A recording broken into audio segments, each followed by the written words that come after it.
Hello, everyone. Welcome back to another exciting episode on the show. What if the life you are living isn't the life you are supposed to keep living? Sometimes what we call a midlife crisis, burnout, or confusion is actually a calling. Is actually a calling, an invitation to stop following outdated expectations and start paying attention to what's been trying to emerge within us. Our guest today, Anna Quigley, a transformational speaker, catalyst, and founder of the Call Forward, known as the Intuitive Yoda. Anna draws on more than 4 decades of experience in psychology, intuitive living, and mind body practices, metaphysics, science, and spirituality to help people navigate major life transitions and create meaningful next chapter. Through our Uncover Shape Experience framework, our guest today helps people uncover their unique gifts, trust their inner wisdom, break free from outdated patterns, and turn what they discover into a life of purpose, fulfillment, and impact. Our message is very simple but powerful. It's never too late to ask what's next. Today, we're talking about purpose, intuition, life transitions, burnout, identity, alignment, and how to recognize when the life you have built is calling you towards something different. Anna, welcome to the show. Oh, thank you so much. It's really a pleasure to be here. Look forward to our conversation. All right, thank you. So, Anna, you described major life transition as a call forward rather than a crisis. What does that mean? Well, there's so many times during our lives when there are natural pauses. It could be after college, after your education, and you're figuring out what that first step is. It sometimes is when the kids are out of the house, but there's a particularly strong, I think, opening at midlife. We've been successful in our careers. We've at least had one, maybe two careers. Our families are established, if not, kids already out of the house. And there's a little bit more of an openness as we look around at our life and go, I thought this would look different at this point. Or you start noticing that as wonderful as your life is, you feeling a little discontent, a little nudge, a little something that's telling you that there's something next, something more. And that's what I believe the call forward is, that little nudge telling you, yeah, you're not done. You've done an amazing job getting to midlife, but there's more for you to do. And that's why I think of it not as a crisis, like, oh no, but as a calling. It's like, here's what's next.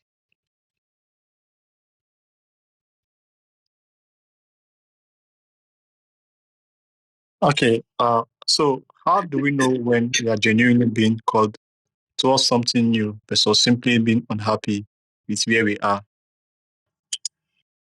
That's a really good question because it's so easy to just question yourself. Like, my life is really good. Why? Or I'm happy with my life, or I'm comfortable with my life. Why am I feeling this? I should just be grateful, right? Life is good. And that's such a horrible place to be, in my opinion. I shouldn't state it that way, but when we're feeling guilty because we're feeling called to something else, it's almost as if saying, my life's done. It should be settled at this point. It's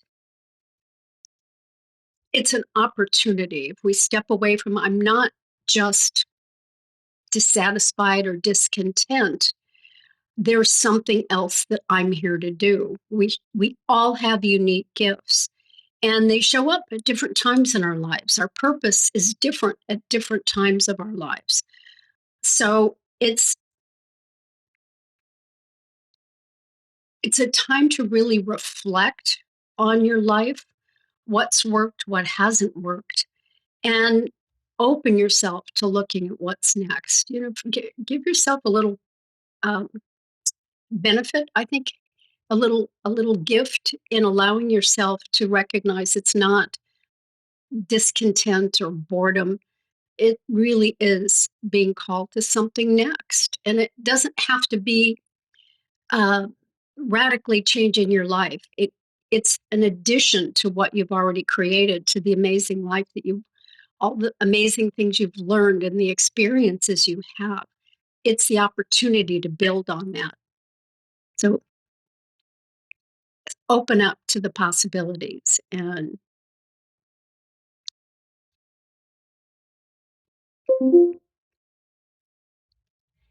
All right, Father. So you have spent decades studying psychology, spirituality, intuition, and mind body practices. How do these different worlds come together in your work?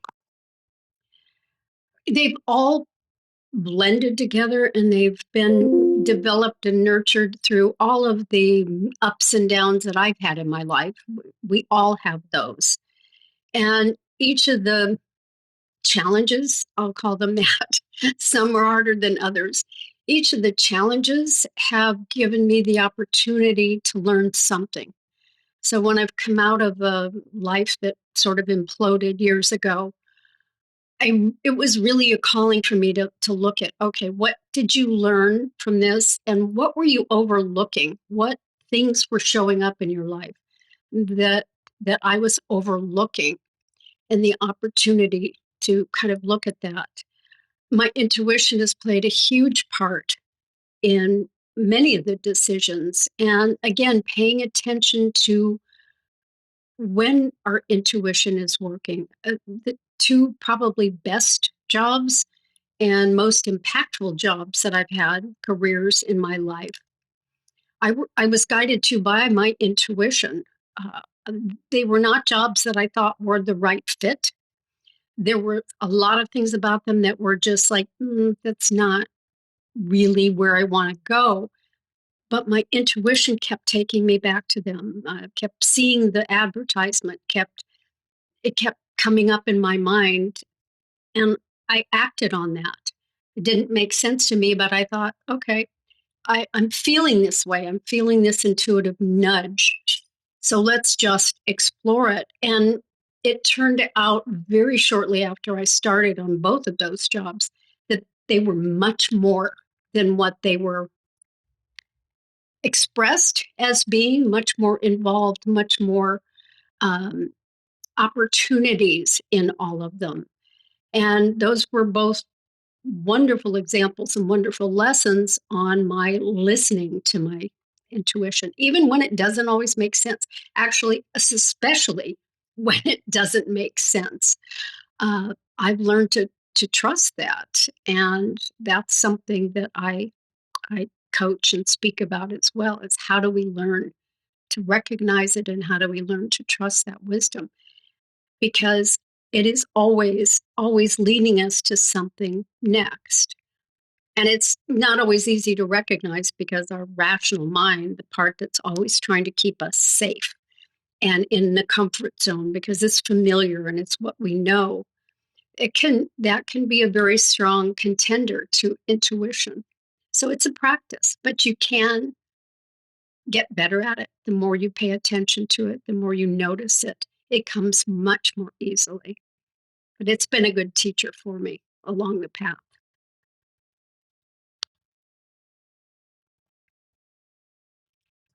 All right. Thank you so much, Anna. So many people know they want something different, but have no idea what that something is. Where should they begin? That's so often the case. It's like, I feel this, even when they actually finally recognize that, okay, I'm being called to something else. I'm feeling that nudge. I feel like there's something more. Where the heck do we where the heck do we begin to look? And there's a couple of things that I suggest. Look back at your life. Look at what you loved to do when you were younger. Because these unique gifts, which I believe are what we are here to express and to integrate into our lives and ultimately to share with other people. Those have been with us since birth. We're all born with a unique set of gifts. So they've been showing up like little breadcrumbs, kind of leading the path throughout our lives. So look back at what you loved when you were young. It may not make sense at that time, but there's a clue there as to what one of those unique gifts you might have been just overlooking. And think about a time or times, because this has happened to all of us, when maybe a friend or a family member would come to you and say, "Oh my gosh, how do you do that? I would give anything to do X," whatever it is that they see that you can do that they can't, that they admire. And it's like, oh my gosh, I would love to be able to do that. Now, if you're like most people, we dismiss that as that's a nice compliment. When that's happened to me, I go, what are you talking about? That's just something that I do because it's effortless. And that's another clue, another key. Look at the things that are just so natural to you that you do without effort, that you do almost really without thinking, and certainly without giving them recognition as a gift. Those are things to look at. How can you incorporate those in your lives? Because those are your unique gifts calling out, wanting to be seen, wanting to be used. If you're not sure, ask the people that are, think about when they've said that, oh, how do you do that? Ask friends and family, okay, what is it that you see in me that I'm missing? And they will all have ideas and suggestions and start playing around with those. Again, it's not about radically changing your life, but it's about a kind of a gentle integrating, shaping those gifts into how you live your life and how you function in your life. And then ultimately, the meaning of our life is to share those, is to give them away. I know that we have them for a purpose, for a reason, and giving them is the ultimate gift that we can give to the world around us, the people around us. So start with those areas, and you'll be amazed at what comes up.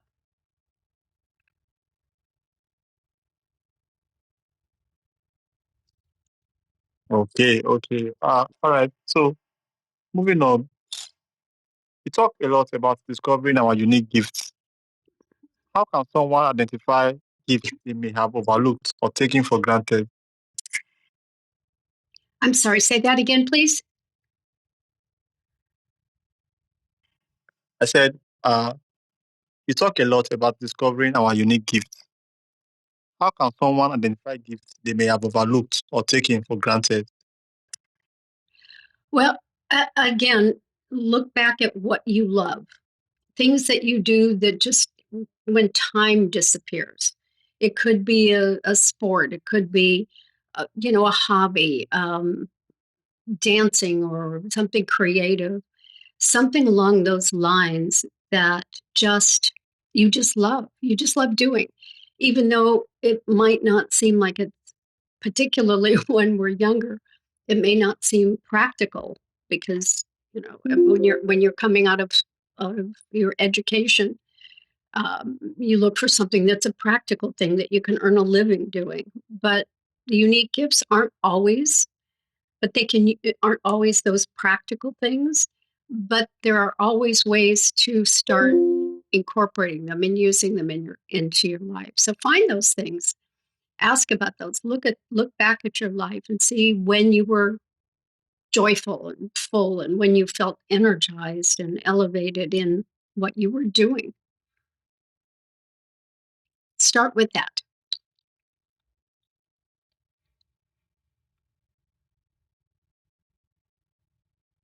Does that make sense? Yeah, sure. And thank you so much. So, what happens when we repeatedly ignore our intuition or the things we feel called towards? Well, I there we that's where we my experience, this is, and my clients, when we run into friction, when we may run into challenges that might otherwise have been avoided. I will share a story if I may. I was coming home from actually it was an acupuncture appointment, and I was very relaxed, and I didn't want to take the freeway. I wanted to. There was a back road over the hill through the trees, and I want to keep in that peaceful energy rather than getting on the freeway. But I got very close to the on ramp for the freeway, and that little voice, my little intuitive voice, kind of said, "Take the freeway." And it startled me because I had a plan. My rational mind, we had decided I was going a certain route. And it surprised me. And I thought, no, that's not what I want to do. I want to take the back road. It's more relaxing. So I ignored that little whisper in my head. And I got a little bit further along. And again, the little voice, but this time louder and definitely more insistent, turn around, take the freeway. And I'm like, it was just annoying me at that point. It was like, stop it. I'm going this route. And I was just committed, and my rational mind was like, no, we had a plan, we're going to stick to it. And the little voice was my intuition guiding me to take the freeway. Well, I didn't get much further on my travels before I ran into a major construction site on the road. And I ended up being delayed getting home by about a half an hour. And I laughed because I know my little voice. I recognize it most of the time. I listen to it, but this time I didn't. And I actually love that that happened because it was such a wonderful reminder to me that most of the time when our intuition speaks to us, whether it's a little voice or a gut feeling, the chills that you get in your body, or like me seeing, advertisements for a particular job multiple times. That was my intuition as well. But so often when we listen to it, we don't know why. Had I taken the freeway, had I gone back, taken the freeway, I probably would have gotten home uneventfully much faster, much sooner than I did by ignoring it. But by ignoring it, it was a good reminder that we don't often get to know what the benefit is. Now, when I listened to my intuition and accepted the job, I very quickly saw why I was being guided to that job because it was much better than anything else that I was looking at. So it's trust. It's learning to recognize the voice and learning to trust that it's whatever reason, you may not understand it, it may not make sense, but it's always guiding us toward something better, toward a betterment, a better situation or condition. So it's a learning process, and we're all human. So we all make, mistakes and ignore it from time to time. But the more you practice it, the more you pay attention to it, the easier it becomes to listen, to learn to recognize those signs, those gut feelings and the chills and whatnot that is your intuition guiding you.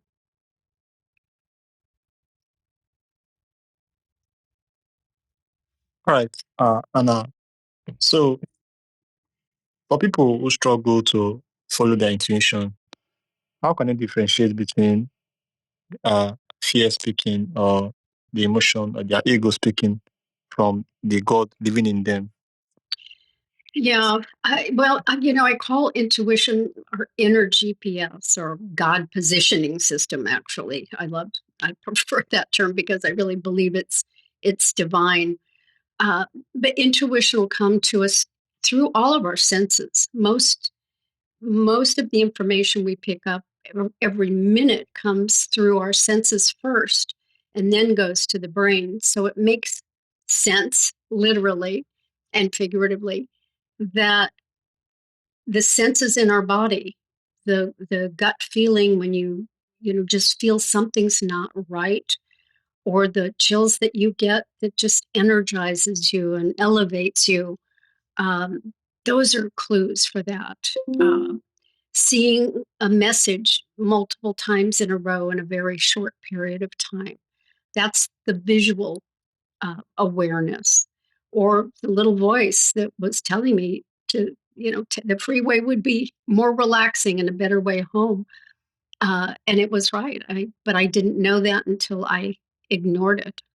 So all of those physical senses can can really guide you, can really help you recognize that intuition.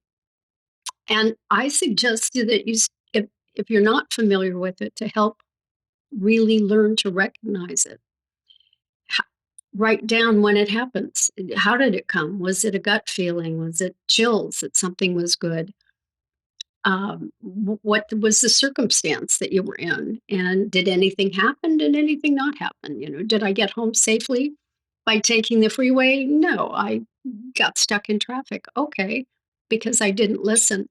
So I think making note of things like that can help, because something may have happened on Monday, but by Wednesday you go, what was that? I don't really remember. And it can help reinforce how intuition speaks to you, in what ways you tend to recognize it. Again, whether it's through a visual cue or auditory, the little voice, or a physical sensation. All of those things can help. And by writing them down, tracking them, you'll get much more comfortable, much more familiar with when they show up and how they show up. And that then gives you the confidence and the faith to listen to it and know it's not your rational mind or your, the logic controlling the situation. So it helps. But still, and people will still find it difficult to differentiate between your intuition. They do. It's a learning process. It's paying attention when it does happen, and it's almost like learning to recognize someone else's voice, someone that you know very well. Again, it's practice. It's practice, and noticing what happens when you may get one of those senses, and whether you listen to it or whether you don't listen to it. It's a learning process. It's practice, and there's no one absolute um, way of recognizing it other than that I'm aware of. So I wish there was a simple way, but again, a rational mind is fortunately there to keep us safe, but it also intuition can evoke that inner guidance, can evoke creativity and more unique opportunities. It evokes synchronicities, running into someone that you have been thinking about or need to meet for some reason. Where the rational mind's going to just kind of keep you on the same path as that. So it's just, it takes some practice. It takes some effort and paying attention. And if you find a simpler way, please let me know. Would love that. Honestly. Okay, so uh, what are some small signs that someone's current life no longer fits who they are becoming? I'm sorry. I had trouble hearing that. What are some small signs that someone's current life no longer fits who they are becoming? Well, yeah, um, a sense of just a little bit of dissatisfaction, of feeling that there's something more. You can't put your finger on it. You can't name it, but it's there's a longing that you can feel, and it's not dismissing how all of the parts of your life that are good, but it's that little bit of it can be a physical, like, inkling, like a little butterflies in your stomach. It could be uh, feeling a little dissettled, of an uneasiness that you can't explain. And again, it's pay attention to those. When are you feeling those? And sometimes when you get those feelings, look at the environment that you're in. Are you maybe in the wrong job, a job that isn't aligned with where you want to be? If that's where you're feeling the dis-ease or that there's something else, it's consider looking at the situation with the job. It's not necessarily that you need to change jobs, but how can you do things differently? Can you use your gifts more in that situation to bring more fulfillment? It's self-exploration, and definitely something that can help. And I honestly, I have a couple of gifts. If your listeners would like them, I'm happy to share a couple of tools that can help them with some self inquiry, some questions to ask themselves to help discover what those little callings are and what they mean and how they might move forward through those. So I'm happy to share those with your listeners as well, if you like.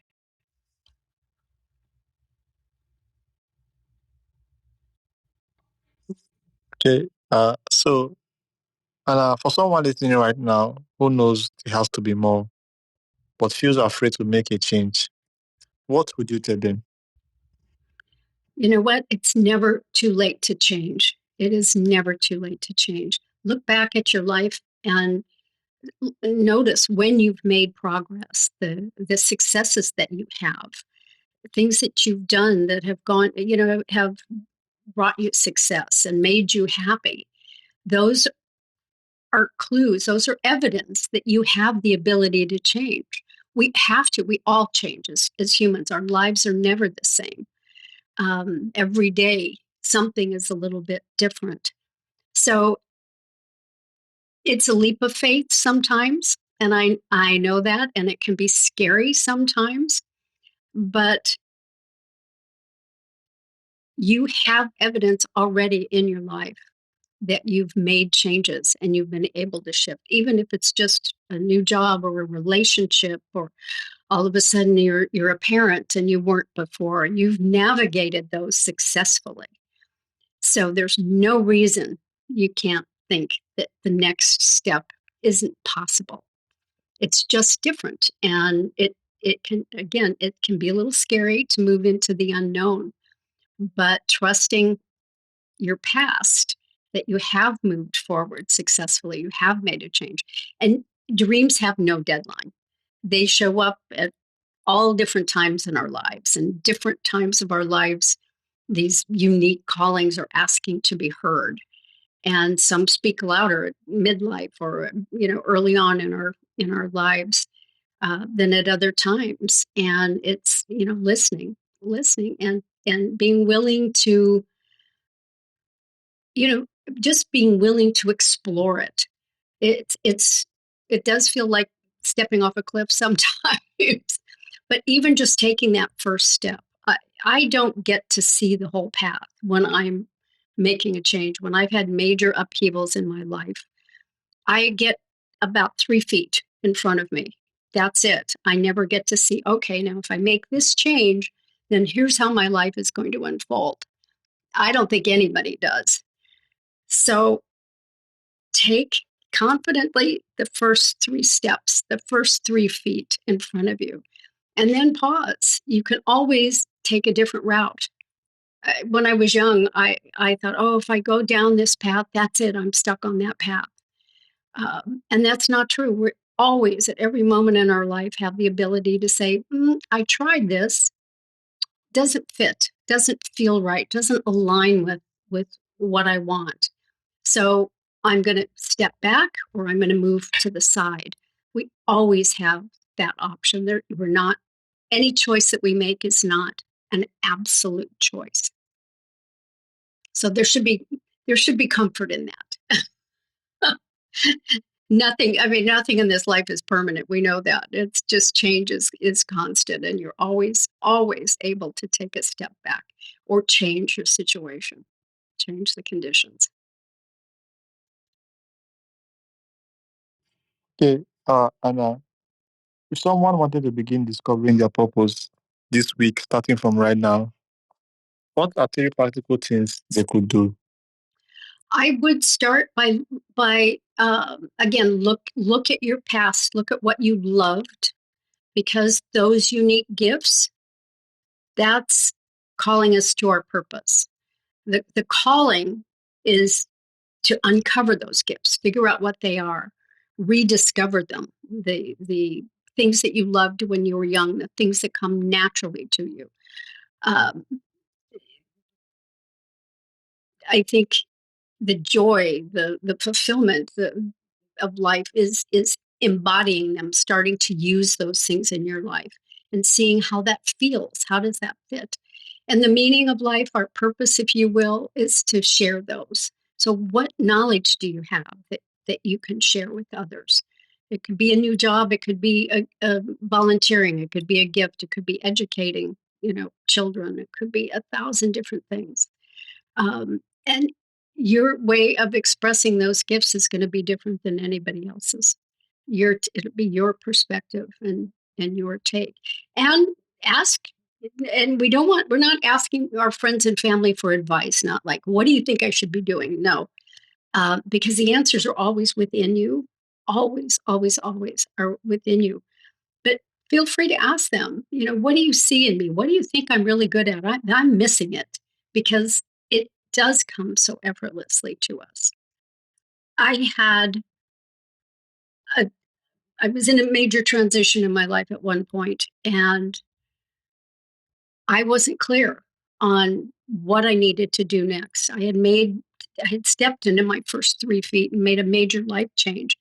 But then I was asking myself, okay, now what's next? So I was at that point you're talking about where like, I don't know where to begin.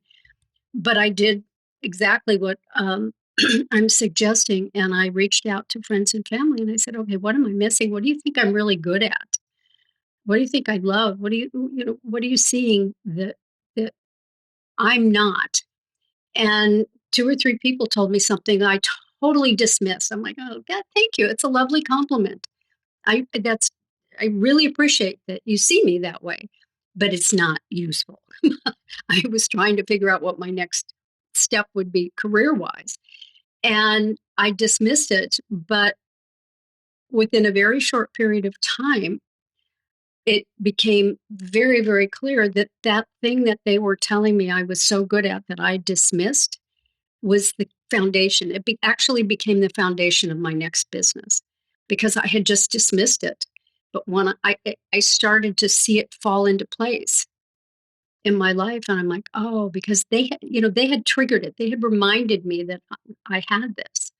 And it was an import business. And they said, oh, you're good at, this product, this kind of thing, accessories, decorating your home.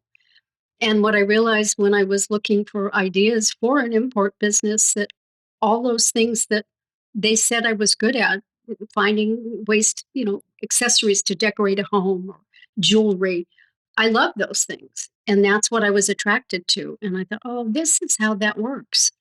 That gift that I dismissed because it's just so natural, so easy for me is what I used for my business. So it was just this beautiful natural alignment that I I hadn't paid any attention to. I wouldn't have recognized it if I hadn't reached out to others and gotten some clarity. So the gift was always within me. The ability was always within me. I just didn't see it for myself. So, but it had been there waiting for me to notice it very patiently because it had been going on for a long time. So it's a good place to start. Okay, so Anna, thank you so much. Finally, Anna, if our lives are constantly giving us clues about what comes next, what should we be paying attention to? What are the synchronicities that happen in your life? The surprise connections, the things that just keep showing up in your life that you may not have recognized before. Look for those patterns. Pay attention to how you feel when you're in a particular situation. If if you're moving to a new house, how do you feel in that house? Does it feel like yours? Does it not? Let your body, let those intuitive messages, that signals that come through your senses, help guide you. Um, when you meet someone, I think we've all had this, where you'll meet someone and you just go, "Oh, no, no, no, no, no, this is not a good energy." Or conversely, if you meet someone and you go, have we known each other for years? You just feel like you've known them forever. You're just automatically connected to them. All of those little signs and those experiences that just seem to be naturally aligning you. Those are things to pay attention to and listen to, because they are guiding you to the next steps, to purpose, to the meaning, sharing those experiences and those gifts.